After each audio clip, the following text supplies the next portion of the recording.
Shadi Gora Bhakta Vrinda. Jaya Shri Krishna Chaitanya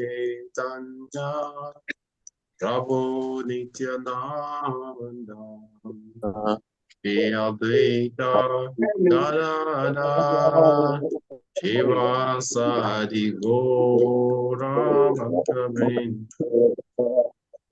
Hare Krishna, Hare Krishna, Krishna Krishna, Hare Hare, Hare Rama, Hare Rama, Rama Rama, Hare Hare. Hare Krishna, Hare Krishna, Krishna Krishna, Hare Hare, Hare Rama, Hare Rama, Rama Rama, Hare Hare. Hare Krishna, Hare Krishna, Krishna Krishna, Hare Hare, Hare Rama, Hare Rama, Rama Rama, Hare Hare. Hare Krishna, Hare Krishna, Hare Krishna. Come aboard, Krishna, Krishna, Krishna Krishna, Hare Hare, Hare Rama, Hare Rama, Rama Rama, Hare Hare.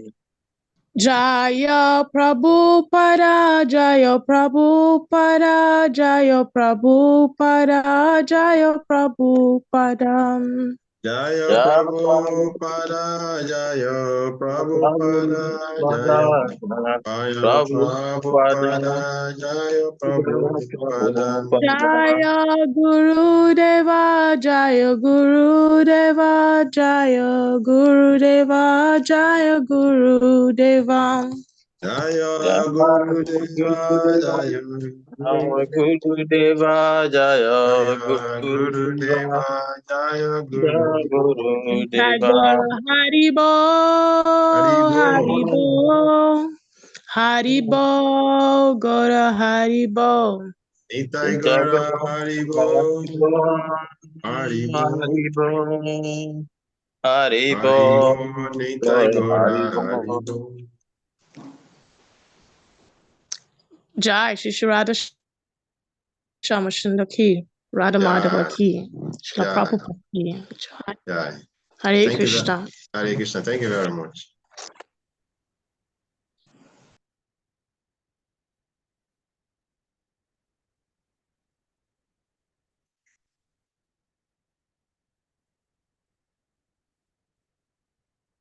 So, Hare Krishna Guru Maharaj, can we continue from where we stopped last week?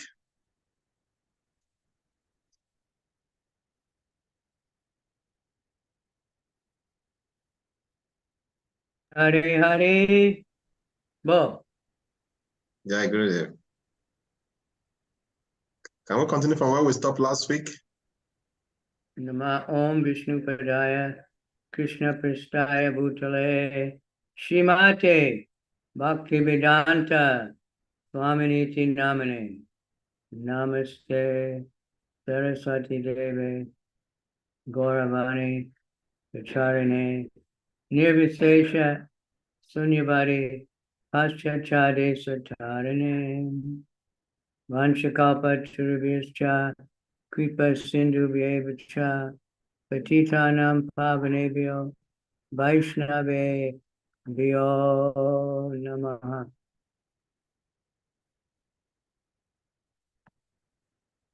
Namo Mahavadhanaya Krishna Prema Pradayate Krishnaya Krishna Chaitanya Namani Gora Vishe Namaha.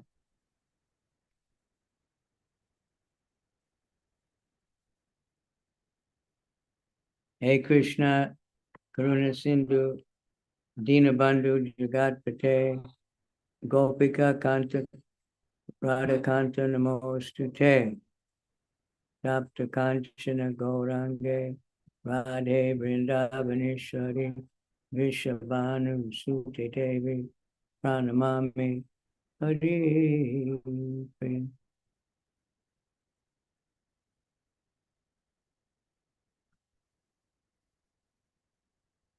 Okay, we'll start with the 4 sixes. First one is the 4 pushings.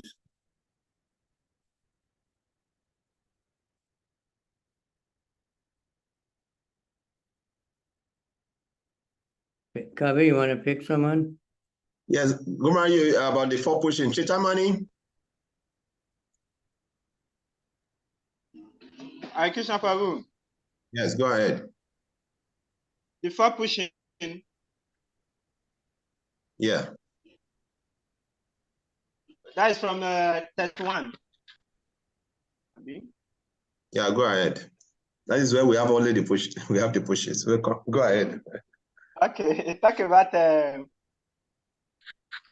speak. The demands of the man, the actions of anger, the urges of the tongue, and the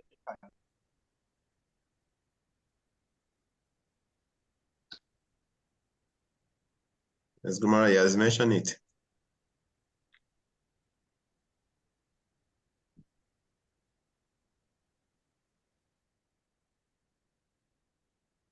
You get all 6? Again? Krishna Guru Maharaj. Yeah. I think his network went off. His network went off. His network is out of the platform now. The network went off. Someone else then. Oh, yeah, continue. Yes, the 6, which is the urge of the tongue, the urge to speak, the mind's demand, the tongue, the belly, and the genitalia. Okay, very good. Krishna Maharaj.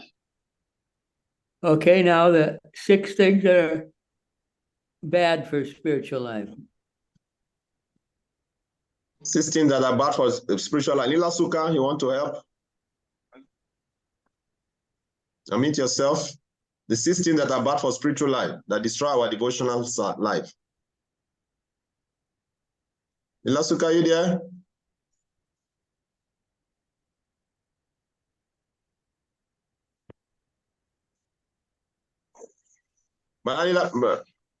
Bananila Pabo, you want to tell us the 16 that are destroy our spiritual life, devotional life?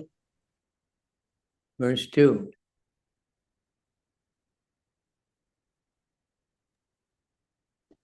Hare Krishna.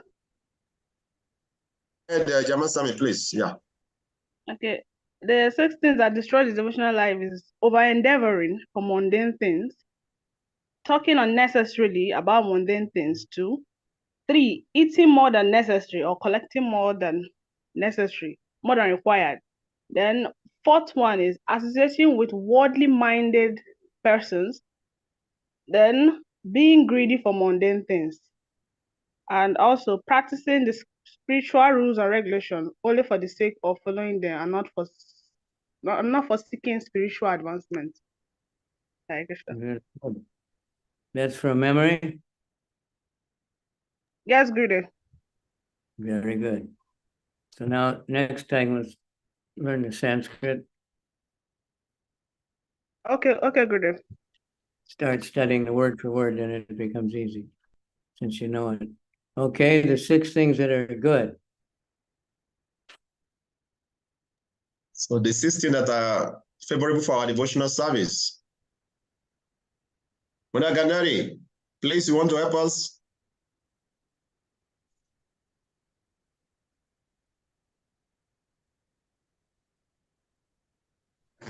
Hare Krishna Maharaj.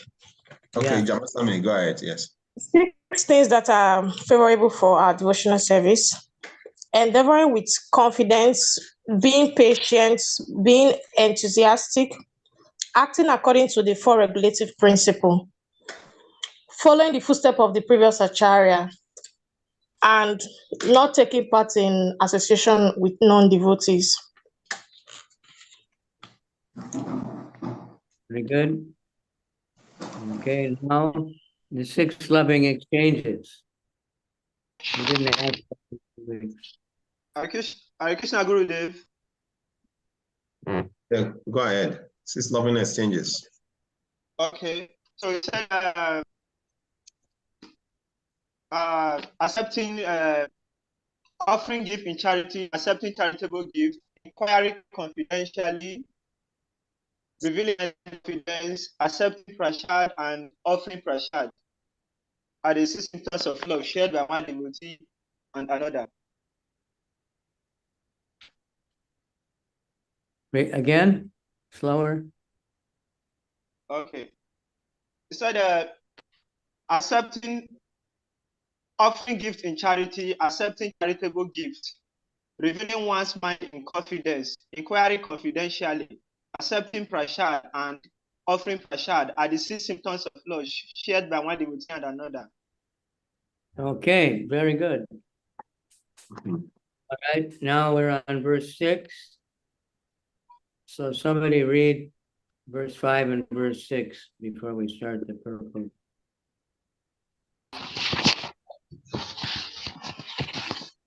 Sanskrit or English or the translation? Really? Both Sanskrit and English. They're beautiful. Like 5 and 6.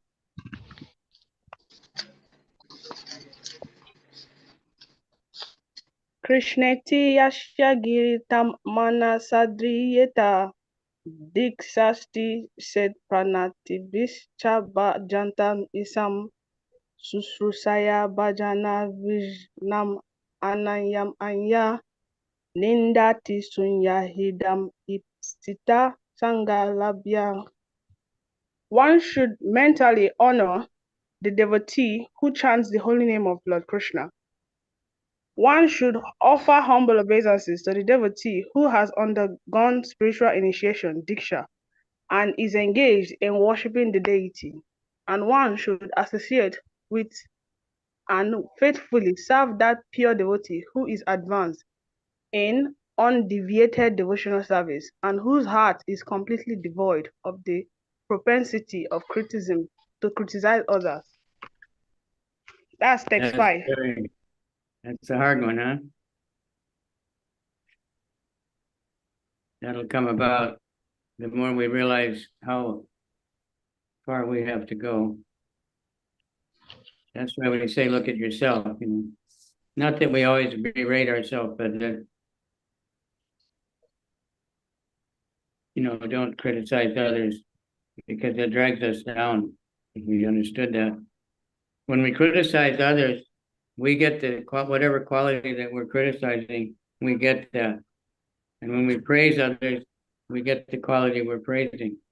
So it seems like a much more practical to praise. You know, look for some good in someone and praise that, and some quality that you want, because it's all right. And number 6, which we're reading the purport now. I think we have finished purpose. I think we have Great. finished. We have finished 7 last week, Guru Maharaj. Oh, really? Yeah, we're discussing about the only name last week. On 7, we have not finished. We're supposed to go to 8 this week. Oh, really? I'm sorry. I got my bookmark was wrong, which happens to me all the time. Okay, Guru Maharaj.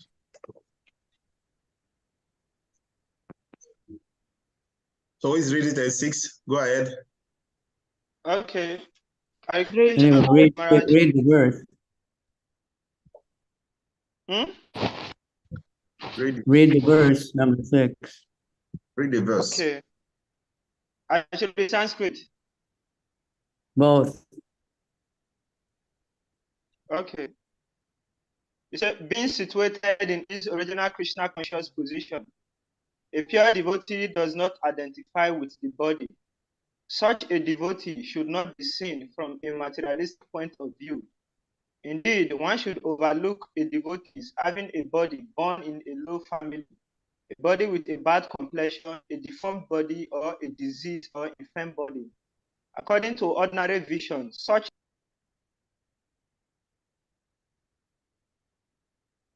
Oh, his network is out. According to ordinary vision, such imperfection may seem prominent in the body of a pure devotee, but despite such seemingly defect, the body of a pure devotee cannot be polluted. It is exactly like the waters of the Ganges, which sometimes during the rainy season are full of bubbles, foam, and mud. The Ganges waters do not become polluted. Those who are advanced in spiritual understanding will bathe in the Ganges without considering condition of the water. Yeah. Okay, then you say we're on number 7. We're number 8, Guru Maharaj. But we have not finished the explanation on number 7. We're talking about the 10 offenses last week. We read the whole purport? Yeah. Yes, we've read the whole purport. Yes, Guru Maharaj. Okay, any of the verse? Krishna Nama Charitari Sitapta Vidya Pito Patapta Rasanasya Narochikanu Quintwa Varadandinam Kalu Saiva Justa Sadvi Kramad Bhavati Tad Gadamula Hantri. The holy name, character, pastimes, and activities of Krishna are all transcendently sweet like sugar candy. Although the tongue of one affected by the jaundice of avidya cannot taste anything sweet, it is wonderful that simply by carefully chanting these sweet names every day, a natural relish awakens within his tongue, and his disease is gradually destroyed at the root. Okay, then number 8. So we read the whole purport of 7 also? Yes, Guru Maharaj, we read the whole purport. So we'll go to 8. Yes, Guru Maharaj. Okay, I'll read the Sanskrit. Tanama rupa charitari sukir chananu smityo kamena rasana manasi niyoja tishtandraje tadanuragi jananugami kalam nayet akilamit upadesha saram. Translation? Somebody? The essence of all the advice is that one should utilize one's full time, 24 hours a day, in nicely chanting and remembering the Lord's divine name, transcendental form, qualities, and eternal pastimes, thereby gradually engaging one's tongue and mind in this way. In this way, one should reside in Vraja, Goloka Vrindavan Dham, and serve Krishna under the guidance of devotees. One should follow in the footsteps of the Lord's beloved devotees who are deeply attached to his devotional service. Hare Krishna. Yeah.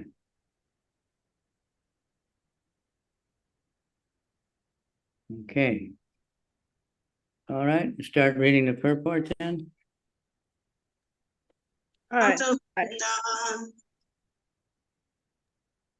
Since the mind may be one's enemy or one's friend, one has to train the mind to become his friend. The Krishna consciousness movement is especially meant for training the mind to be always engaged in Krishna's business.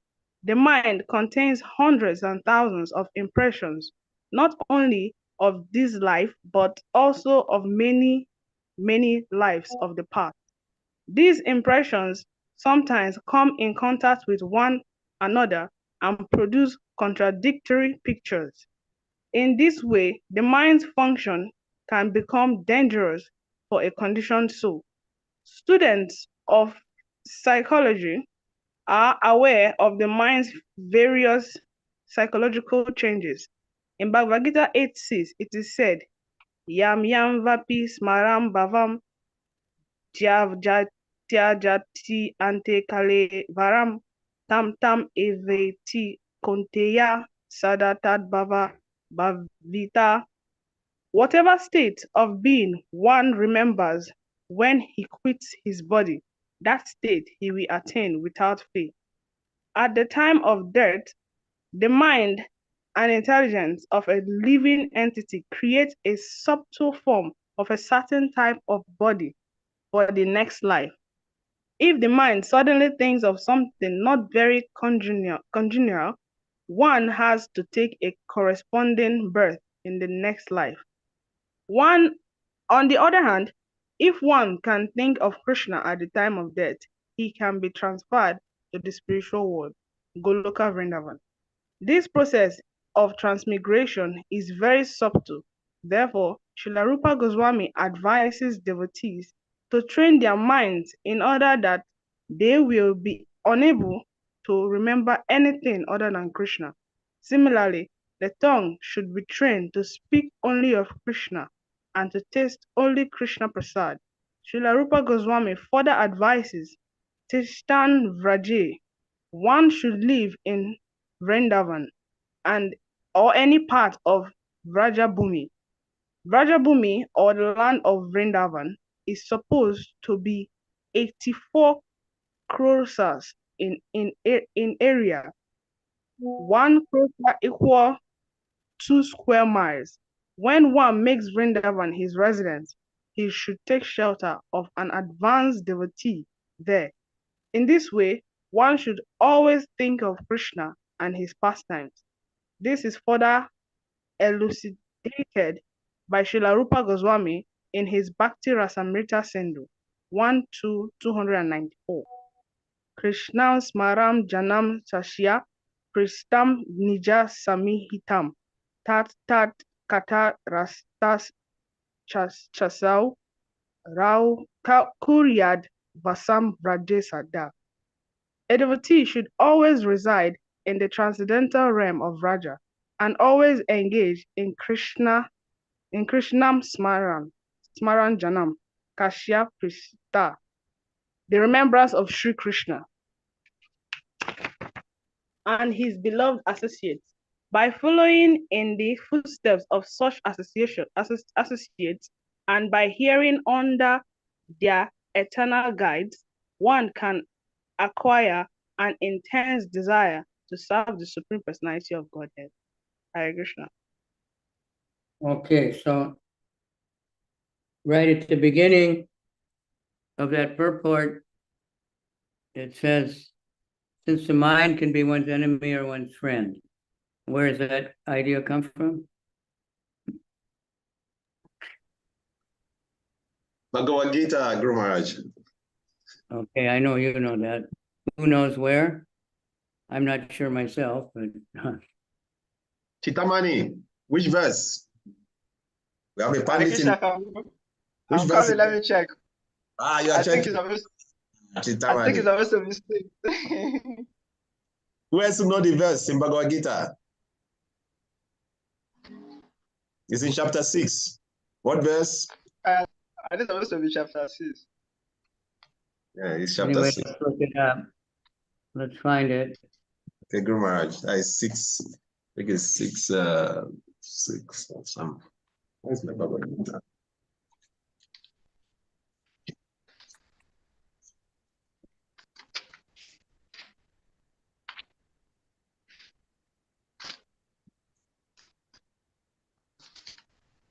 It's chapter 6, verse 5. Okay. Very important, actually. It's referred to repeatedly in Prabhupada purport.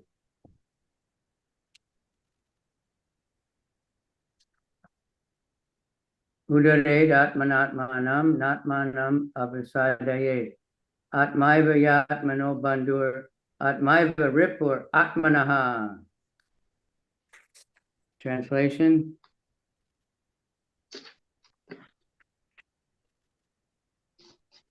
Somebody read the translation. One must deliver himself with the help of his mind and not degrade himself. The mind is the friend of the conditioned soul and his enemy as well. Hare Krishna. Okay, comment or explanation? Or do you want to read the purport? Because it's a very important verse. Because we're very often surrendering to our mind. We don't want to surrender to Krishna, but we're very happy to surrender to the mind, which is not always in line with Krishna. The word Atma denotes body. This is very important.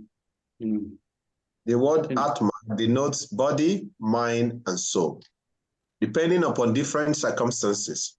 In the yoga system, the mind and the conditioned soul are especially important. Since the mind is the central point of yoga practice, Atma refers here to the mind. The purpose of the yoga system is to control the mind and to draw it away from attachment to sense objects. It is stressed herein that the mind must be so trained that it can deliver the conditioned soul from the mire of nations. In material existence, one is subjected to the influence of the mind and the senses. In fact, the pure soul is entangled in the material world because the mind is involved with the false ego, which desires to lord it over material nature. Therefore, the mind should be trained so that it will not be attracted by the glitter of material nature. And in this way, the conditioned soul may be saved. One should not degrade oneself by attraction to sense objects.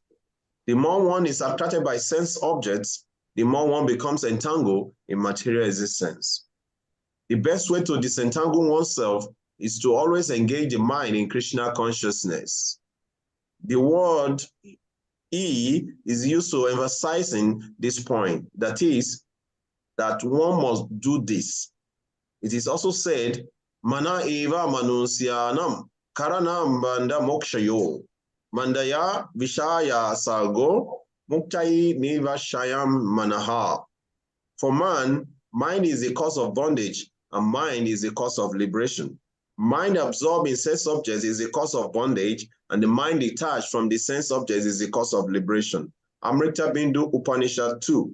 Therefore, the mind which is always engaged in Krishna consciousness is the cause of supreme liberation. All right. Comment? How to control the mind, how to make it your friend. Hare Krishna, Gurudev. By getting it in Krishna consciousness, making it think of Krishna always. Hare Krishna Guru. Yeah, that's right. Hare Krishna, Gurudev.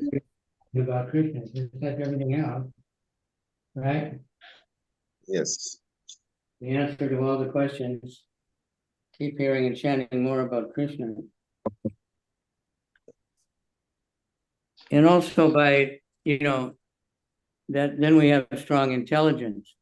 Then one is able to tell the mind, shut up. And that, you just like if your friend gets drunk and he's talking all crazy, you can, take him home or something. You can protect him. So we can control the mind. We can do that. Okay, anyone else? Yes, Guru Maharaja, very interesting, the purport where it's mentioned that our mind attracted to the sense objects is the cause of bondage. And when we become attracted to Krishna consciousness, we get supreme liberation. And practically, we can see this today, that because we are, because of what we are attracted to by seeing, what we are seeing, what we are hearing from the material world, and that form our desires.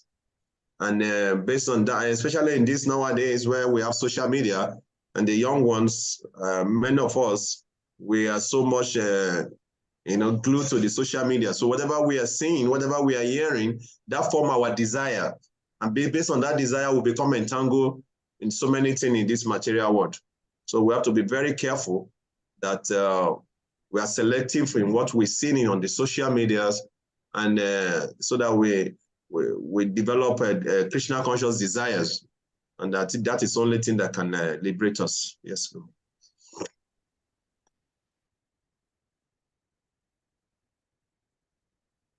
Very good.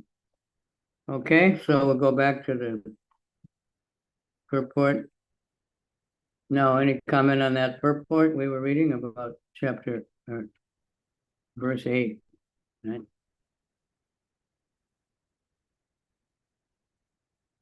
Now you notice like almost every purport, Prabhupada mentions what is the Krishna conscious movement and what it's supposed to be. Has anybody noticed that and taking note so that we can try to make our temples like that in our homes and, you know, ourselves, right? At least once in every purport, he says this Krishna conscious movement, it's meant for this and that, you're doing this and that. So we should take note of all those things. And then when we have meetings and we have Mr. Ghosty or we have, you know, management meetings, we should be thinking, this is what we were aiming for.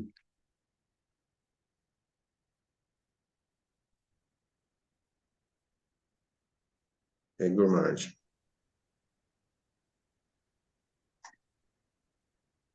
So it says the mind has hundreds and thousands of impressions, not only from this life, but many lives in the past.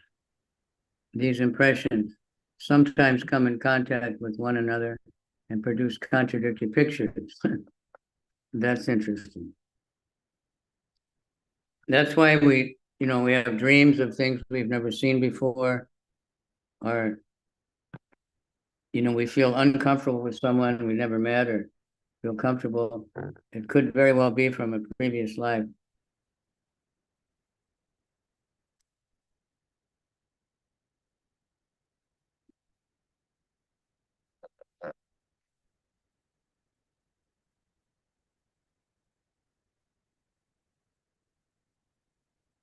Quotes Bhagavad Gita again.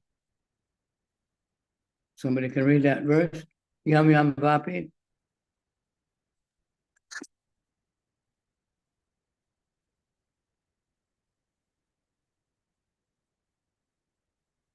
Just from the purport. Bhagavad Gita Bhavan Tyaja Tyanka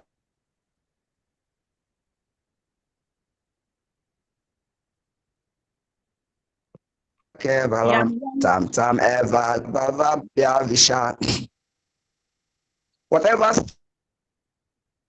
state of being one remembers when he quits this body, that state he will attain without fail.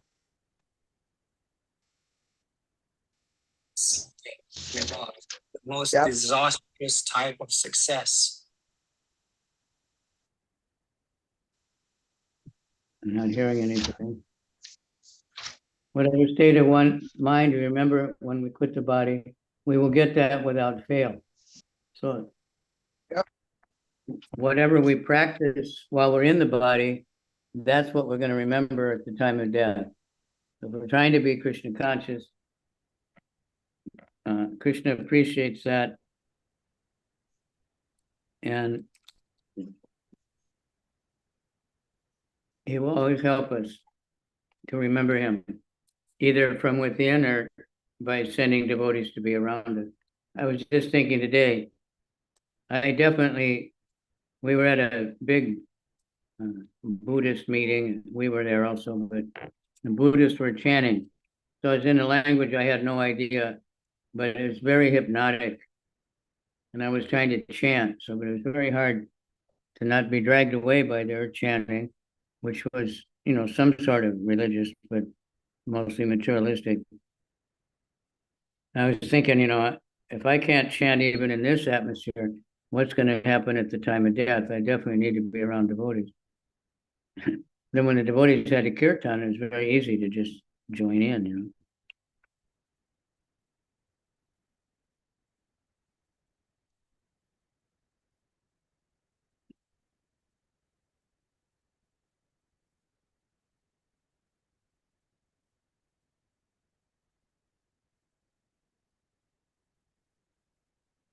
And living in Vrindavan, it's not that Prabhupada wanted everyone to drop everything and run off to Vrindavan. Vrindavan is not ready for that yet, infrastructure-wise, and we're not ready to live. If we were all ready to live off the land and live in very small huts and tents, then we could do that. But we're not ready for that. We want houses and cars and, you know, all kinds of things. So, but we have to be a mind in Vrindavan. That means thinking of Krishna. Vrindavan is a state of mind. It's not a place.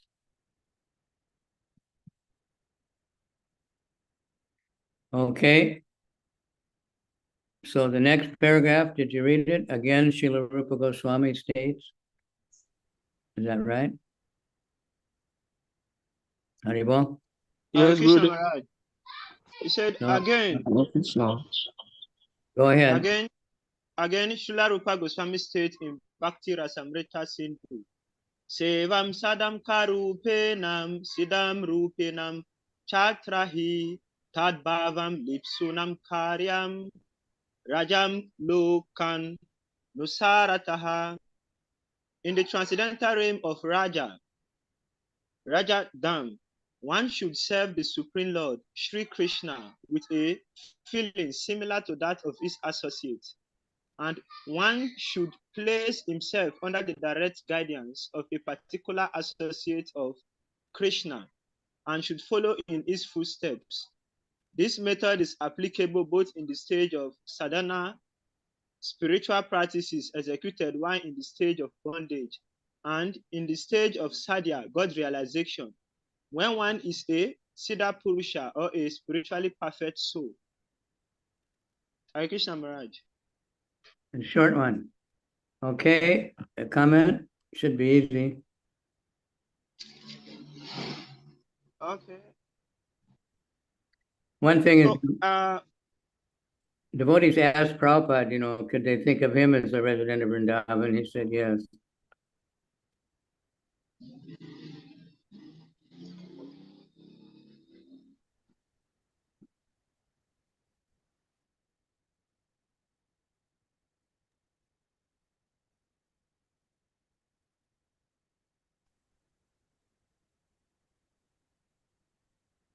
Gurudev, I have a question because Okay.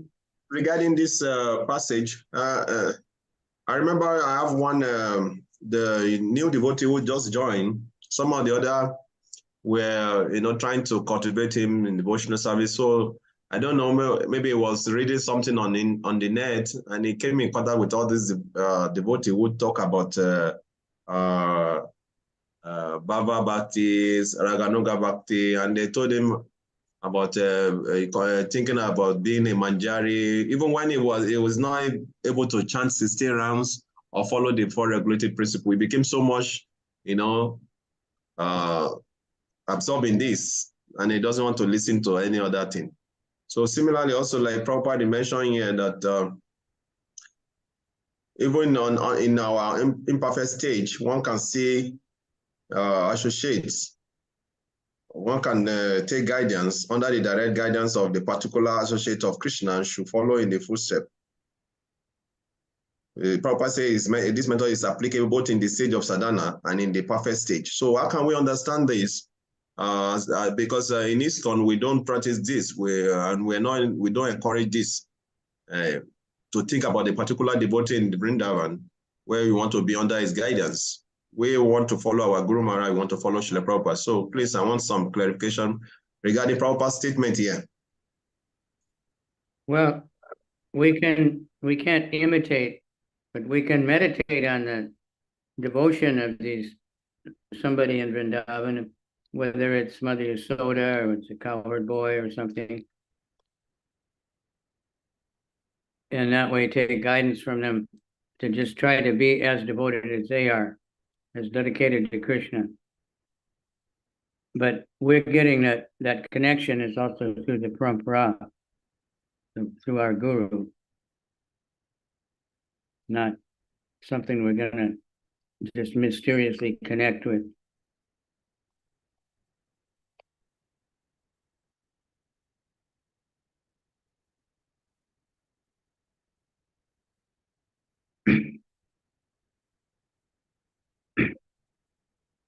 I can read you something from Bhakti Siddhanta if you'd like.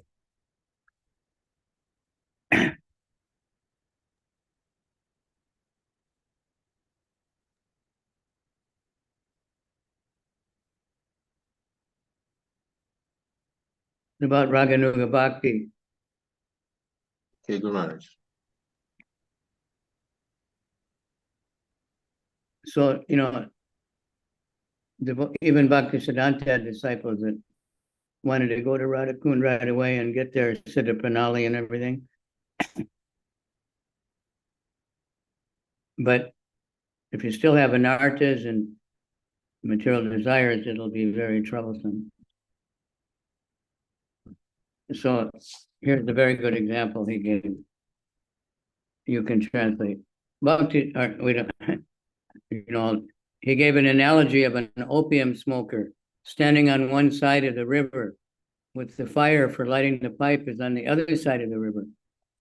Similarly, a devotee desiring to unite with Krishna remains separated by the raging river of his disqualifications.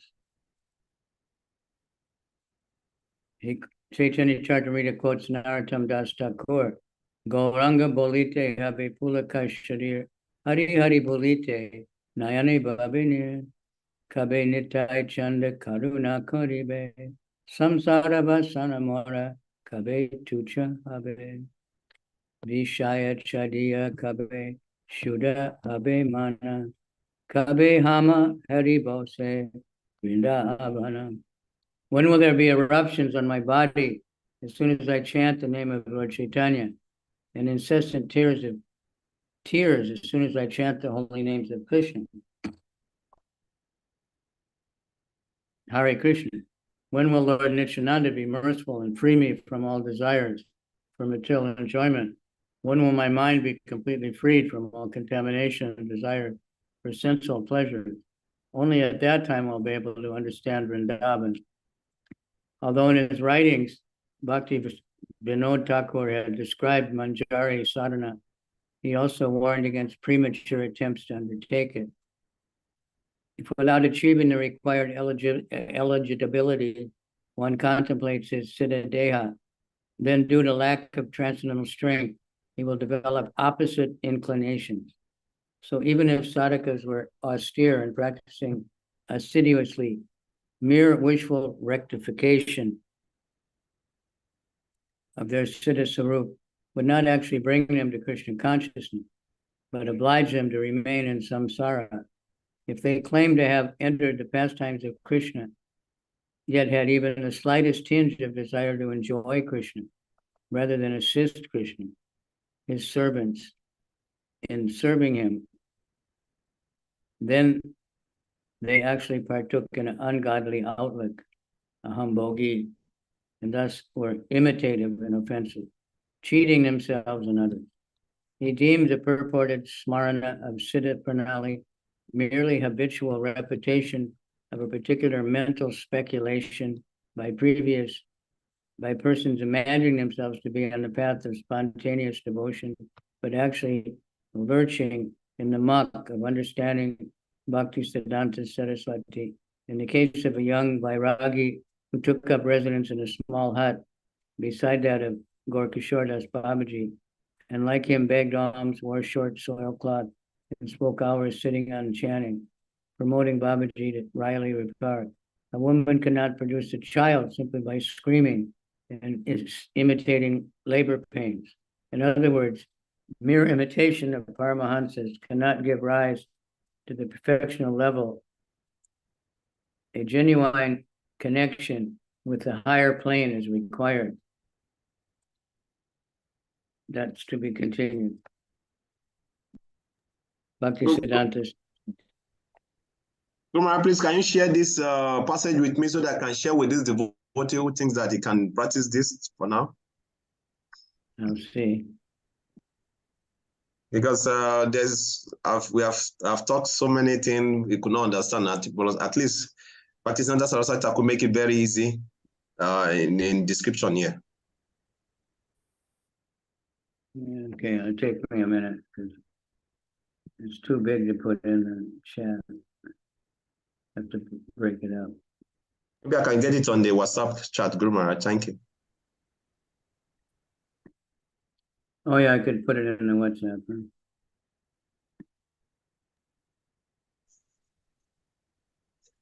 Just in your name or what? Mm-hmm. I'll put it in your name and you can send it to them. Yes, Guru Maharaj.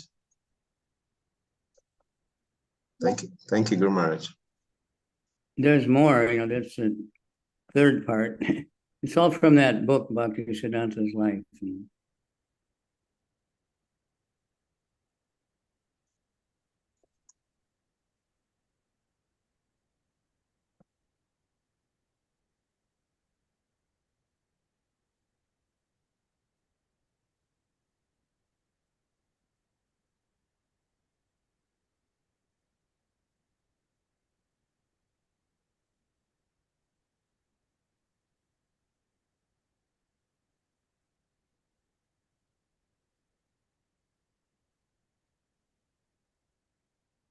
Okay, so we want to carry on?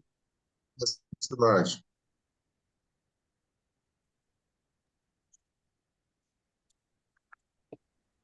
Okay, read more then. Srila Bhaktisiddhanta Saraswati Thakur has commented as follows upon this verse. One who has not yet developed interest in Krishna consciousness should give up all material motives and train his mind by following the progressive regulative principles, namely chanting and remembering Krishna and his name, form, quality, pastimes, and so forth. In this way, after developing a taste for such things, one should try to live in Vrindavan and pass his time constantly remembering Krishna's name, fame, pastime, and qualities under the direction and protection of an expert devotee. This is the sum and substance of all instruction regarding the cultivation of devotional service. Hare Krishna. Wow. Okay, that's a packed up short paragraph. Comment? Hare Krishna, Guru Maharaj.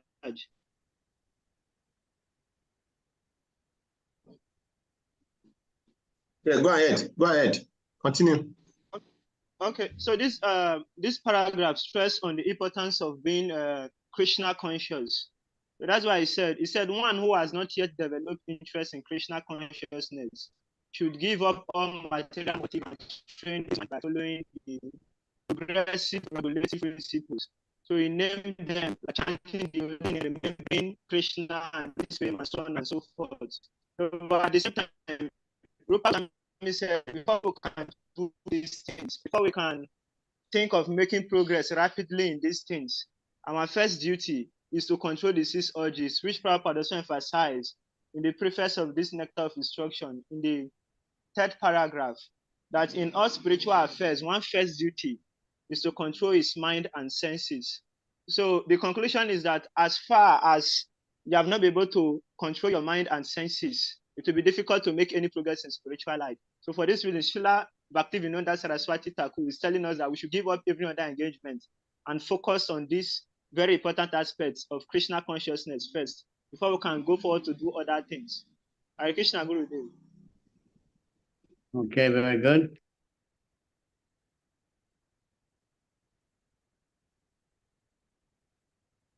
Yes, Guru Maharaj, in addition to that, it's just like from the beginning of this verse, Srila Rupa Goswami is concentrating more about how to control our urges.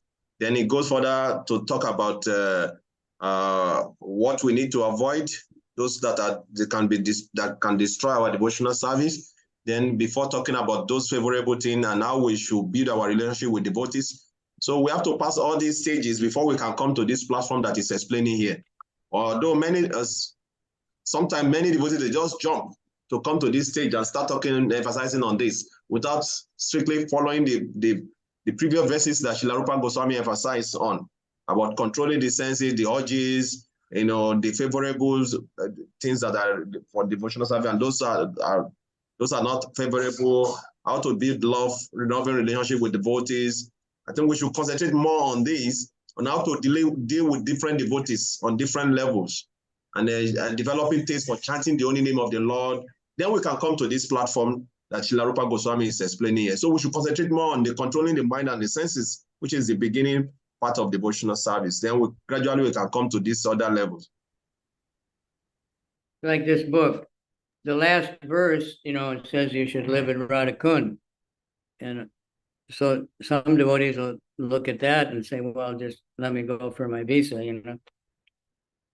But they might get a visa from the embassy, but they won't get the visa from Radharani to actually enter into Radhakund until we thoroughly, you know, imbibe all the other verses. And we have enough trouble with the first verse. But somehow or other we're able to get the whole book, so we get some idea what's going on.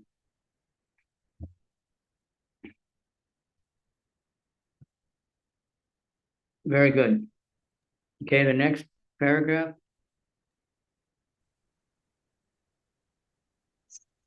In the neophyte stage, one should always engage in hearing Krishna Katha. This is called Shravanam Das, the stage of hearing. By constantly hearing the transcendental holy name of Krishna and hearing of his transcendental form, qualities, and pastimes, one can attain to the stage of acceptance called Varana Das. No, Varana Dasha. Dasha. Okay, Varana Dasha. Okay, when one attains this stage, he becomes attached to the hearing of Krishna Katha. When one is able to chant in ecstasy, he attains the stage of Smaranam Vasta, the stage of remembering, recollection, absorption, meditation, constant remembrance, and trance are the 5 items of progressive Krishna Smaranam. At first, remembrance of Krishna may be interrupted at intervals, but later remembrance proceeds uninterrupted. When remembrance is uninterrupted, it becomes concentrated and is called meditation. When meditation expands and becomes constant, it is called anusmriti. By uninterrupted and unceasing anusmriti, one enters the stage of samadhi or spiritual trance. After smaranam dasha or samadhi has fully developed, the soul comes to understand its original constitutional position. At that time, it can perfectly and clearly understand his internal relationship with Krishna. That is called Sampati Dasha, the perfection of life. Hare Krishna Gurudev. Okay, well, that's a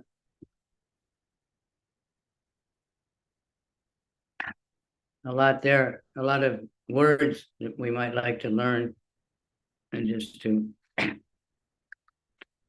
understand different things. In the beginning, the word is neophyte. Who knows what neophyte means? Is a beginner. That's right. So we should always think, I'm a neophyte.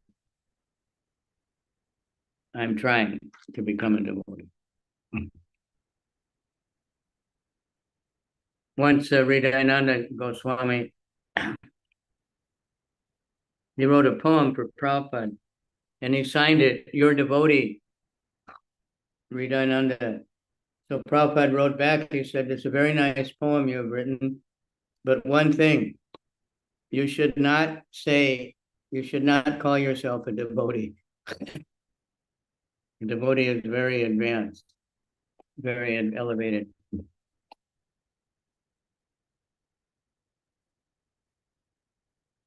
So there's Shravana Das, that's hearing, servant of hearing. Then there's Varana Dasa, when one is accepting it. And then there's Smarna Vasta. That's when we're always remembering Krishna. Constant remembrance and trance. 5 items of progressive Krishna Smarna.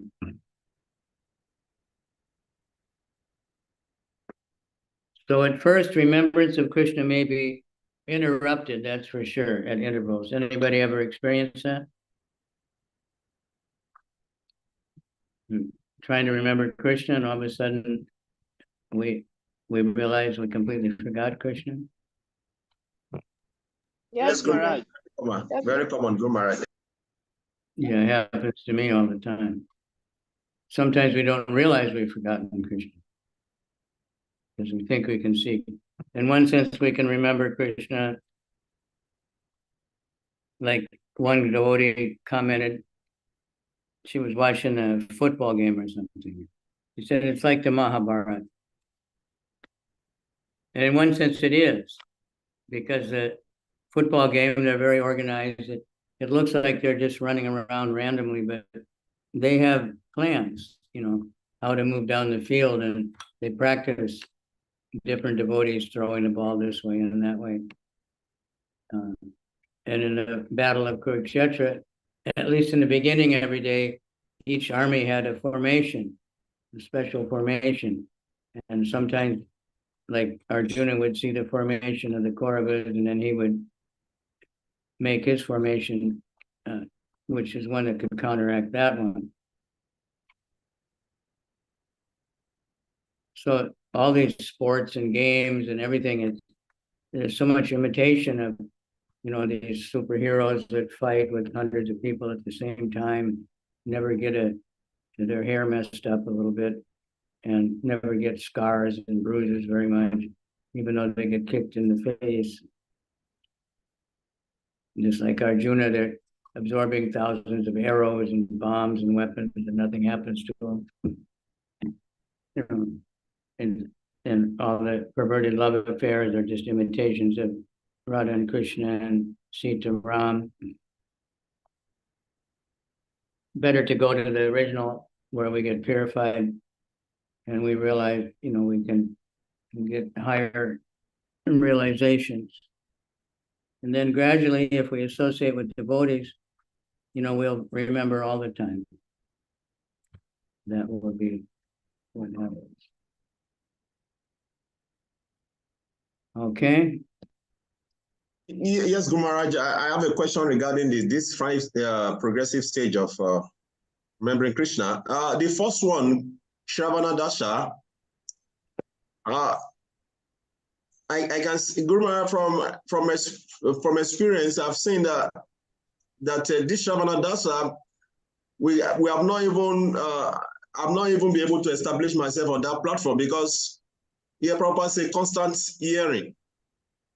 The quality and pastimes of the Lord, because unless we be able to be on that constant platform, then we cannot come to this stage of Varana Dasha of acceptance, which many of us are struggling with for many years, to even accept that Krishna is the Supreme Personality of Godhead. Many still think that Krishna is a Hindu God or whatever. So that is affecting the way we engage in our devotional service. No commitment. So how can we overcome this stage to become fixed in this Shravana Dasha? Talk less of coming to Varana Dasha. Well, just keep going. Follow the basics. Focus on the basics. Chanting, always thinking I'm a neophyte. The Alcoholics Anonymous? You've heard of them? Haribol? No, Guru Maharaj. It's a worldwide thing for people who are addicted to alcohol. They also have Drugs Anonymous and Sex Anonymous. People are addicted to sex, people are addicted to drugs or whiskey. So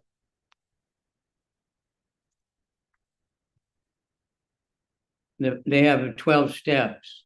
The first one is admit we have a problem. So we can apply these things to devotional service. In fact, devotees do that.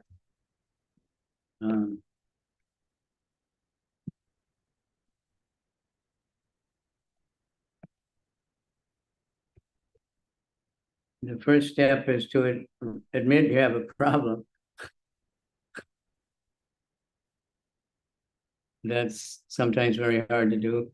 To admit I'm not a pure devotee, that I have a long way to go.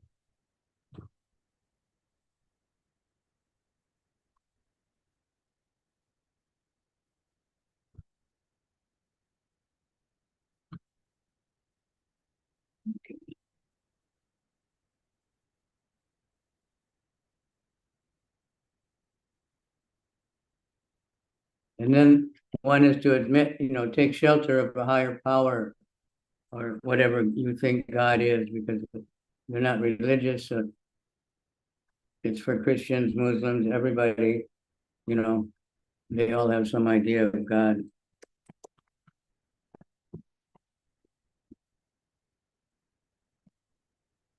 And then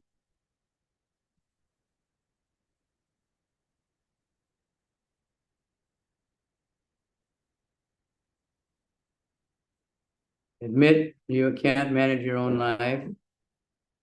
Accept that you need God to become sober. Decide to turn your life over to God. Honestly take stock of your life.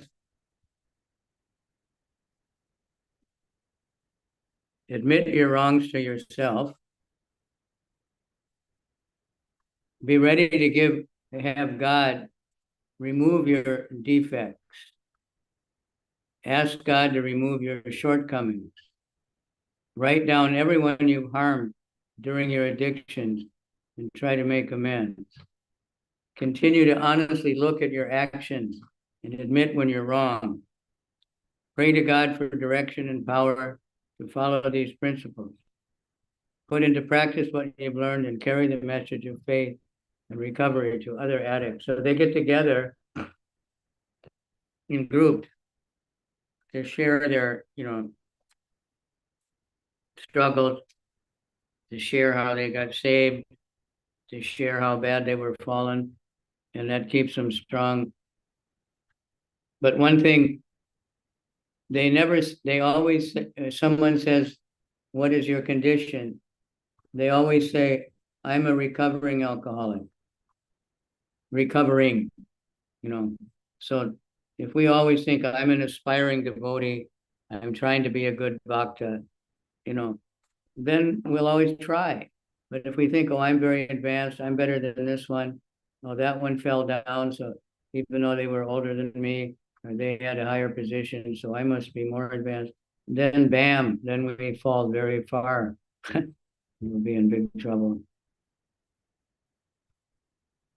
Okay, so that's how, just hang in there. Okay, Guru Maharaj. Thank you very much. Keep walking, keep chanting, keep driving. You'll get to the end of the road. You'll get to wherever you're going. You're trying to drive from Abuja to Lagos, you may sometimes think you're never going to get there. But if you keep driving, you're going to get there. Right? Yes, Guru Maharaj. As long as you stay on the right road, if you think, well, this road looks very nicer, but that's the road to somewhere else, then you're in trouble also. Yes, Guru Maharaj, I have a very good experience of this when I was coming from Lagos to Abuja, and I was using the Google map, and it took me to a very long road, and I went very long, like 1 hour off my route. Then when I realized that the road is taking me to somewhere else, I have to come back again. So I lost like 2 hours before I now come back to the main route. Yeah, the Google Maps not always perfect. It happened to me a couple of times. I missed a flight once because the devotee didn't know how to read the directions, and it said turn right, but it meant turn right in 200 meters or something, and he thought it meant turn right now. And I kept saying, this is the wrong road, this is the wrong road, we never go this way. No, this thing says we got to go this way. And I missed the flight. All right. So Let's go. Answer all the time. Sadhana comes first. The guidance for book distribution. Number one is good sadhana.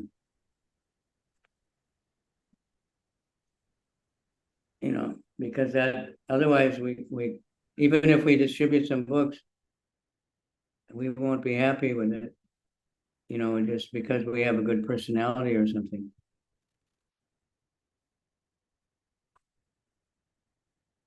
All right. So as you carry on. Chaitanya Chaitanya Charitam advises those who are neophytes to give up all kinds of motivated desires and simply engage in the regulative devotional service of the Lord according to the directions of Scripture. In this way, a neophyte can gradually develop attachments for Krishna's name, fame, form, qualities, and so forth. When one has developed such attachments, he can spontaneously serve the lotus feet of Krishna, even without following the regulative principles. This stage is called Raga Bhakti, or devotional service in spontaneous love. At that stage, the devotee can follow in the footsteps of one of the eternal associates of Krishna in Vrindavan. This is called Raganuga Bhakti. Raganuga Bhakti or spontaneous devotional service can be executed in the Santa Rasa when one aspires to be like Krishna's cow or the stick or flute in the hand of Krishna or the flowers around Krishna's neck.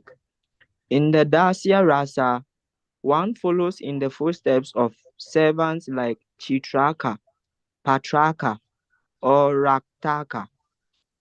In the friendly Sakya Rasa, one can become a friend like Baladev, Sridham, or Sudam. In the Vatsalya Rasa, Vatsalya Rasa, characterized by parental affection, one can become like Nanda Maharaj and Yasoda. And in the Madhurya Rasa, characterized by conjugal love, one become like Srimati Radharani or her lady friends such as Lalita and her serving maids, Manjaris, like Rupa and Rati. This is the essence of all instruction in the matter of devotional service.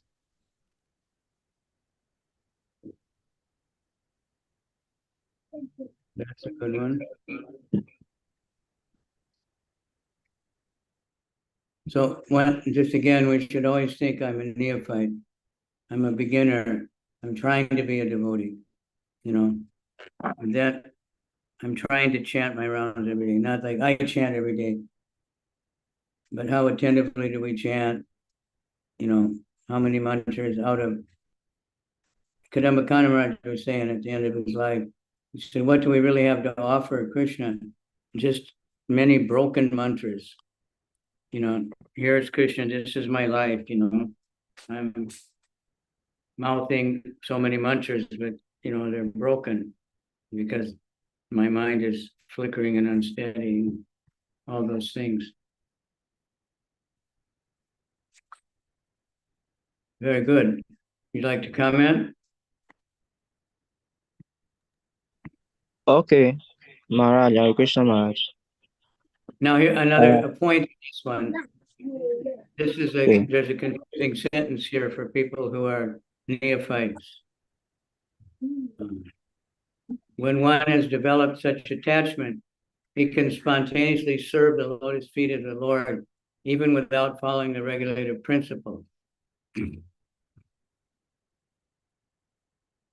So that does not mean we can eat meat and drink and smoke and have sex and still serve Krishna.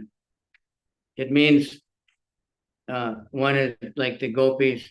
The gopis don't chant 16 rounds or go to Mangal Arti. They don't sleep. They're out with Krishna all night. They're always thinking of Krishna. They're always chanting the glories of Krishna. They don't have to have regulative principles. You have to do this, you have to do that. And they've never heard of the sinful activity. So one can be on that level, like Haridas Thakur, just chanting all the time. But he took a vow for a certain number of rounds. But he didn't have the principles to perform artik at this time and do deity worship like that. And so many things like that's the regular principle that we're referring to, not the four regular principles. All right. Okay, just wanted to. I know I've heard devotees that completely got that one completely wrong. You know?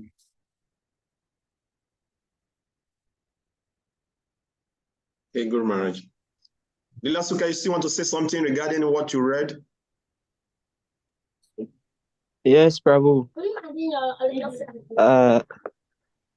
In the early stages of devotion, Chaitanya, this paragraph advises the beginners to let go of personal desires and focus on following devotional practices outlined in the scriptures. And this helps develop an attachment to Krishna's name, fame, form, and qualities. As this attachment deepens, spontaneous service to Krishna, which is Raga Bhakti, emerges, allowing a devotee to serve Krishna without strict rules. And in the Raganuga Bhakti, one follows the footsteps of eternal associates of Krishna in Vrindavan, and different relationships with Krishna, such as parental affection, friendship, and conjugal love are described in this paragraph. For example, in the friendly Sakya Rasa, a devotee can aspire to be a friend like Baladev or others. This diversity of relationship constitutes the essence of all teachings on devotional service in Chaitanya Charitamrita. Hare Krishna. This is my contribution.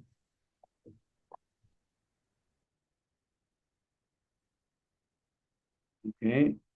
Comments? Hare Krishna, Guru Dev. Yeah. Yeah, go ahead. Go ahead, Chachamani. Okay, so Srila Prabhupada stated the different, according to Rupa Goswami in Bhakti Rasamrita Sindhu, he said devotional service is on 3 types. So I guess that is what Prabhupada is emphasizing on here. He said first you start from sadhana bhakti when you are still in bondage. Then that at that stage you find it difficult to like chant our 16 rounds, do so many things concerning devotion, like follow the 4 regulative principles. So when we got to the next stage known as Bhava Bhakti, which I think is almost related to this Raganuga Bhakti, which is spontaneous love. When you do the things spontaneously, you don't longer think of it, but you just follow them like that. So from there, we can also get to Prima Bhakti, which is pure love of God. So these different stages you mentioned, like Santa Ras, Daksya Ras, Sankhya Ras, Vakshalya Ras, and Madhurya Ras. Prabhupada also mentioned them in Introduction to Bhagavad Gita when he said a person can become a devotee of Krishna in 5 different ways. So those are the same thing is also saying here. Hare Krishna Maharaj.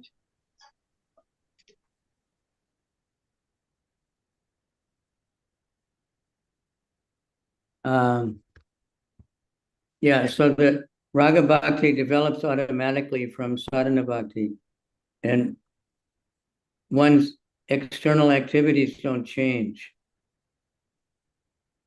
That's another misconception people have, that when you're Raganuga Bhakti, then you just roll on the floor, you don't chant japa anymore, you can, goof around. No, the sadhana becomes more strict even, but it's internally one is totally thinking of Krishna all the time. That's the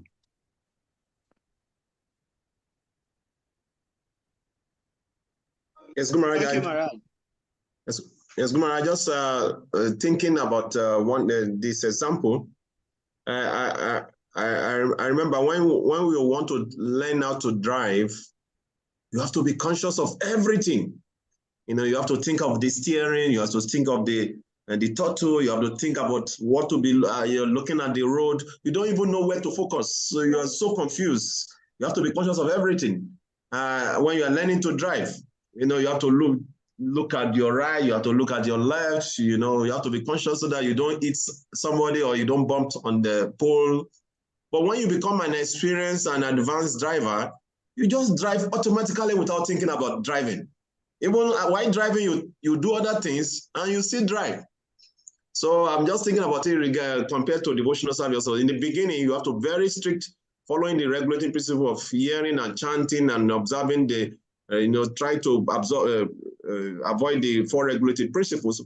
But when we become Raganuga Bhakti, just like Prabhupada is explaining here, Krishna love just flow naturally without even thinking about it. Good.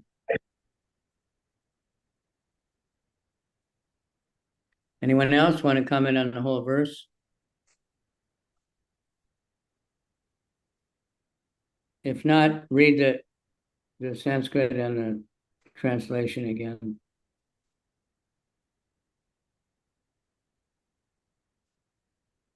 In the verse 8, the verse in Sanskrit again. Because verse 9 is very short, Guru Maharaj. Maybe we can go through that one in 30 minutes. What? The text 9 is very short, Guru Maharaj. So that's tomorrow. Yeah, I know. I'm just saying, let's just read the 8th verse again, nothing else, no discussion. Okay, Guru Maharaj. Okay. Okay. So we've been reading the whole purport for a long time. Yes.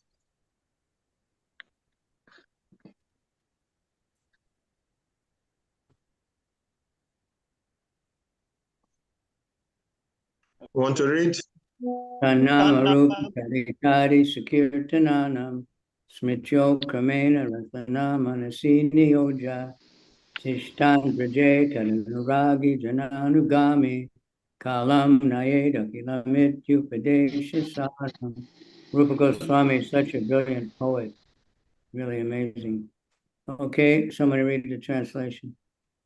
The essence of all advice is that one should utilize one's full time, 24 hours a day, in nicely chanting and remembering the Lord's divine name, transcendental form, qualities, and internal pastimes, thereby gradually engaging one's tongue and mind. In this way, one should reside in Raja Goloka Vrindava Dham and serve Krishna under the guidance of devotees. One should follow in the footsteps of the Lord's beloved devotees who are deeply attached to his devotional service. Hare Krishna.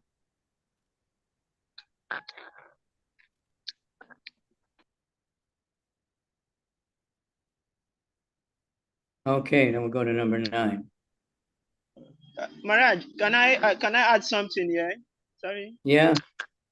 Okay, so one of the things I see that Srila Rupa Goswami emphasized on this text, he talk about the mind and the tongue. He said one should thereby gradually engage one's tongue and mind. So it seems that this tongue and mind is the most important thing when it comes to controlling the 6 urges. And if we look at the purport of test 1, when Srila Rupa Goswami talk about the 6 urges, in the 5th paragraph, Prabhupada warned us that even when we are taking Krishna Prasad, he quoted the Sri Chaitanya Mahaprabhu. He said we should be careful that one should not take Krishna Prasad. You should not take Boga and go offer to Krishna with the intention of enjoying it. So in this way, we also fall victim of trying to satisfy the urges of the tongue. So these 2 things, the tongue and the mind, I think is the most important when it comes to controlling the urges. Hare Krishna Maharaj. Yeah. Okay, good. Thank you. Okay, text number 9. Who'd like to read the Sanskrit?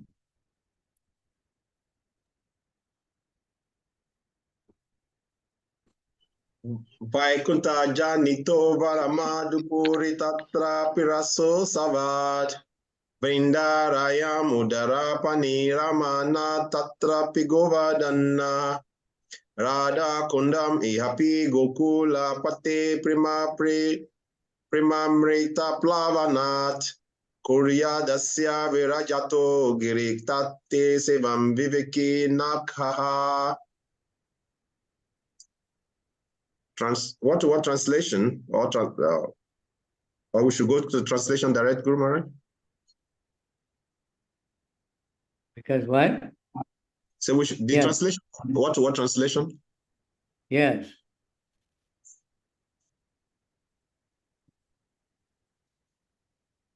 Vaikunta, oh, okay, what? Vaikunta than Vaikunta, the spiritual world. Janita, because of birth. Vara, better. Madhupuri, the transcendental city known as Mathura. Tatrapi, superior of that. Rasa Usavat, because of the performance of the Rasa Lila. Vrinda Arayan, the forest of Vrindavan. Udarapani, of Lord Krishna. Ramanath, because of various kinds of loving pastimes. Tatrapi, superior to that. Govardhan Hill. Radhakundam, a place called Radhakund. Ea Api, superior to this. Gokula Pate of Krishna, the master of Gokula. Prima Amrita, with the nectar of divine love. Aplavanat, because of being overflowed. Kuryat would do. Asya of this, Radhakunda. Virajata, situated, Giritate, at the foot of Govardhan Hill. Sivam, service. Viveki, who is intelligent. Na, not. Kaha, who. Translation. The only place known as Mathura is spiritually superior to Vaikunta. The transcendental world, because the Lord appeared there. Superior to Mathura Puri is the transcendental forest of Vrindavan, because of Krishna Rasalila pastimes. And superior to the forest of Vrindavan is Govardhan Hill, for it was raised by the divine hand of Sri Krishna and was the site of his various loving pastimes. And above all, the super excellent Sri Radhakunda stands supreme, for it is overflowed with the ambrosia nectarian prima of the Lord of Gokula, Sri Krishna. Where then is that intelligent person? Is that intelligent person who is unwilling to serve this divine Radhakunda, which is situated at the foot of Govardhan Hill? Hare Krishna. Okay. A lot, right? Yes, Okay. Maharaj. Purport. Okay. The spiritual world is 3/4 of the total creation of the Supreme Personality of Godhead, and it is the most exalted region. The spiritual world is naturally superior to the material world. However, Mathura and the adjoining areas, although appearing in the material world, are considered superior to the spiritual world because the Supreme Personality of Godhead himself appeared at Mathura. The interior forests of Vrindavan are considered superior to Mathura because of the presence of the 12 forests, Dwadas Vana, such as Talavana, Madhuvana, and Bahula Vana, which are famous for the various pastimes of the Lord. Thus, the interior Vrindavan forest is considered superior to Mathura. But superior to this forest is the divine Govardhana Hill, because Krishna lifted Govardhana Hill like an umbrella, raising it with his lotus-like beautiful hand to protect his associates, the denizens of Raj, from the torrential rains sent by the angry Indra, king of the demigods. It is also at Govardhana Hill that Krishna tended the cows with his cowherd friends, and there also he had his Redenzius with his most beloved Sri Radha and engaged in loving pastimes with her. Radha Kunda at the foot of Govardhana is superior to all because it is there that love of Krishna overflows. Advanced devotees prefer to reside at Radhakunda because this place is the site of many memories of the internal loving affairs between Krishna and Radharani, Rati Vilas. Hare Krishna Gurudev.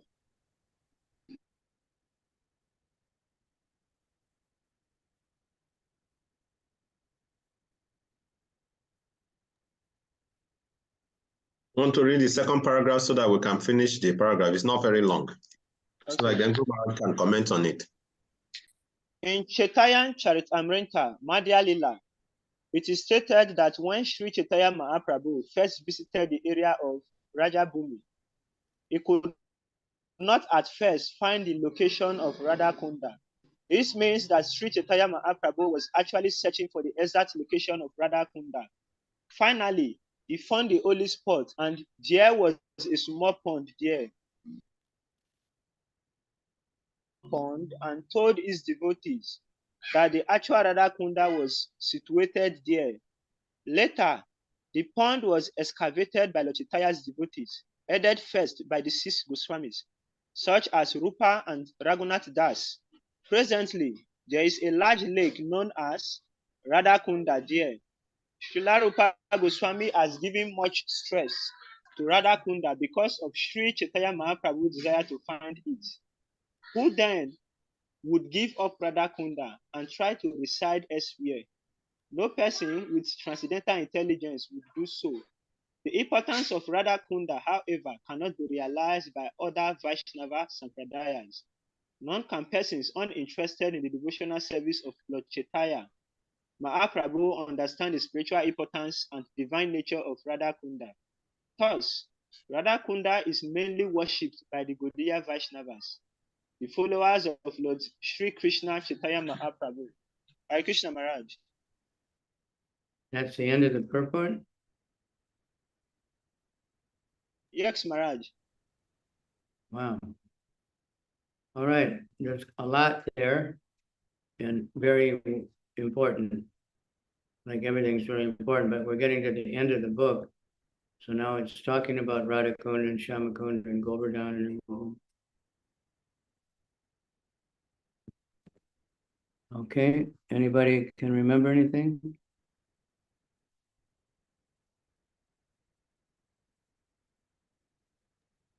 Yes, Maharaj. He said the spiritual world is 3/4 of the total creation of the Supreme Personality of Godhead. And it is the most exalted region. So he's trying to say the spiritual world, when you divide it into 4, one part of it is what we know as the material world. And the spiritual world is originally superior to the material world. But because Krishna appeared in Mathura, therefore Mathura is considered to be superior to Vaikuntha, which is the spiritual world. And he went forward to say the forest of Vrindava, which is also part of the material world, are considered superior to Mathura because of the presence of the 12 forests, Dwadash Vana there. So he named the forest, and he continued to go again after Vrindava. He said the Govardhana hill is more superior to Vrindavan. He said because Lord Krishna lifted it up as an umbrella to protect his associates. Then conclusively, he said Radhakunda is more superior to Govardhana hill also, because that is where the spontaneous love of Krishna flows there. So he's trying to talk about the hierarchy of the spiritual world. Hare Krishna Maharaj. Yeah. So and he said Rupa Goswami gave more stress on Radhakund because Sri Chaitanya Mahaprabhu desired to find it. So he gave more stress on Radhakund because it was Lord Chaitanya Mahaprabhu's desire.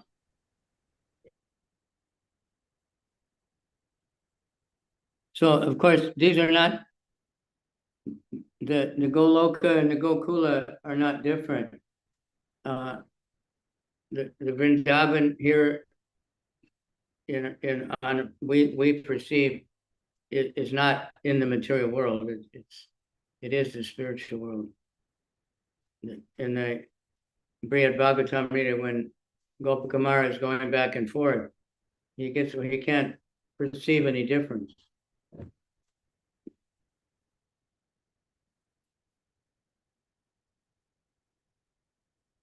He doesn't know whether he's in Vrindavan or whether he's in Goloka or Gokula, because it's the same.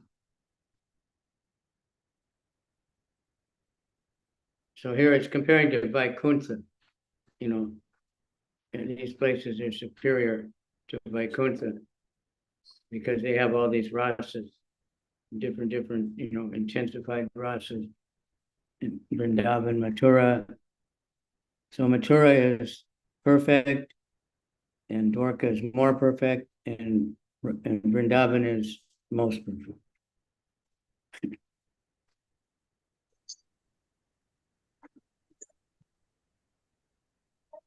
And also, Guru Maharaj, you can see when you go to Vrindavan, just to have some glimpse of what is going on in the spiritual world, we can see that in Vrindavan, all the businesses there, they are connected to Krishna. Everybody, whoever is in the Vrindavan, whatever they are doing, everything is connected to Krishna. Just to imagine what is going on in the spiritual world. Because everything here is connected to Krishna. Whether you are selling this, you are doing that, the temples, or everybody is thinking about Krishna in the only dam.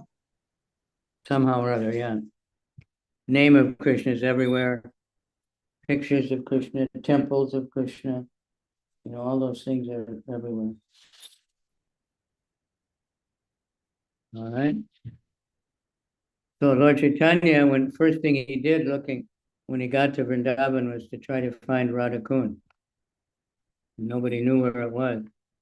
Vrindavan, the local people, the villagers, and they didn't even aware of, all this Krishna pastimes going on.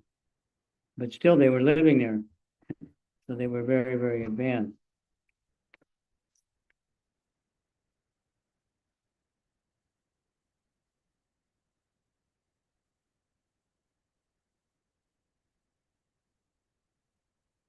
So then Lord Chaitanya found it, and it was just a small, not even a pond hardly.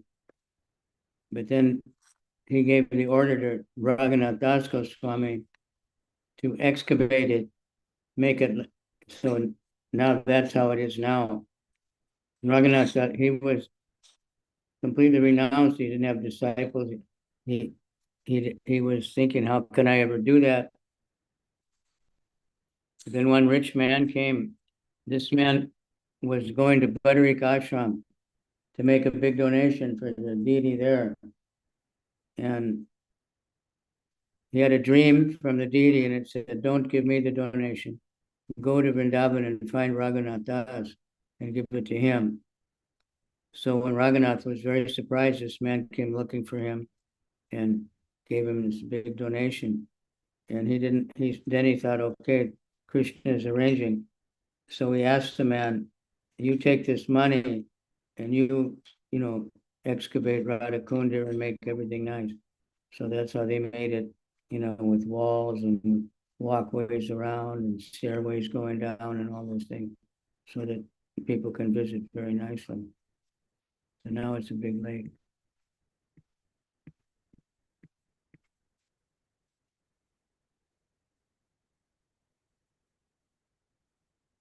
Okay, so any more comments, or we could stop for today? Kavi, tomorrow's the Rath Yatra is not a long walk, but okay, because the road is under construction where we normally go. Okay, Guru Maharaj. And we'll be back, by 5 or 6 o'clock. So I can always come back a little early too from there. So if you want to have a class, but for me, it would have to be at least 7 o'clock at night. That's the best. Okay, 7 o'clock night and night will be around 2 o'clock in the afternoon for Nigeria. Yeah, 2 o'clock. Yes, Guru Maharaj. So it'll be around 2 p.m. 2 o'clock afternoon. Okay. So 7 o'clock at night will be 1 p.m. in Nigerian time, Guru Maharaj. 1 p.m. It's 6 hours. I checked yesterday, Bangkok. So devotees, please tomorrow, Guru Maharaj will be on the Ratha Yatra. So we are pushing the class for 1 p.m. tomorrow. Okay. Yeah, 6 hours. Okay. Okay. Hare Krishna, Hare Krishna, Krishna Krishna, Hare Hare, Hare Rama, Hare Rama, Rama, Hare Krishna. Thank you very much, Guru Maharaj. His Holiness Kavicandra Maharaj ki. Jai.